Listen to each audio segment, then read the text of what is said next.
So over the next 5 minutes, I'm going to share some things with you that are going to happen.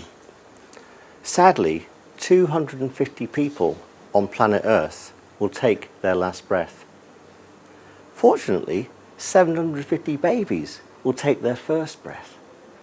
And the ground under our feet will move 80 miles.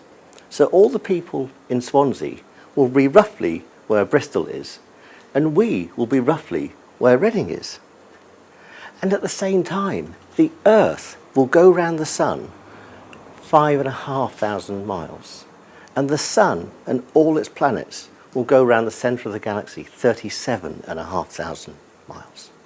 Yet, some people seem like they're standing still. Some even go backwards. But I want to share a trick and technique with you today that will help you move forward and get more done in less time. So, minutes. They don't exist in nature. Neither do seconds, neither do hours, neither do weeks, and neither do months. But they're really, really useful, because without them, we wouldn't turn up here all at the right time.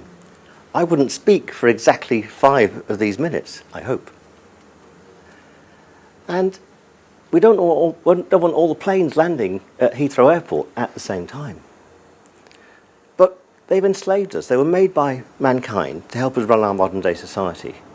And we've become slightly, in these 24/7 days, enslaved by time.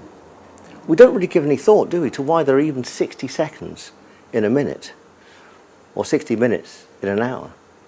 And we've got the Sumerians and the Babylonians to thank for that.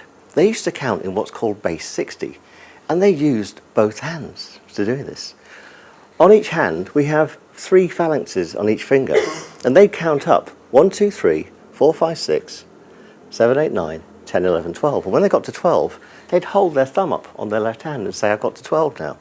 Then they'd repeat that technique until they got to 24. They'd repeat the technique again until they got to 36, then to 48, and then to 60. And the reason they did this is base 60 is quite a magical number. It can be divided by 1, 2, 3, 4, and 5, and 6, and 12 for that matter. And when you use base 60, you can build incredible architecture that's really, really stable. So you don't need a CAD system to design buildings that work and stay the length of time. The forward arrow of time is something we're all driven by.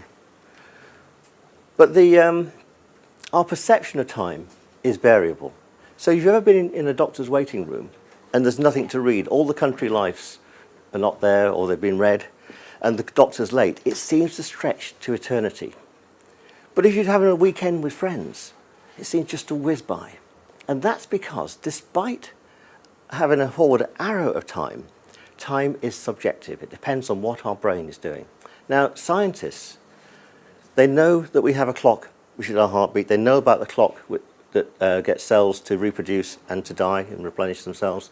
They know about the clock that gets us to wake up and go to sleep. But they don't know where the clock exists that gives us this perception of time. But the mystics and the sages of old knew this. They knew how to change the speed of time. And they did this by using the breath.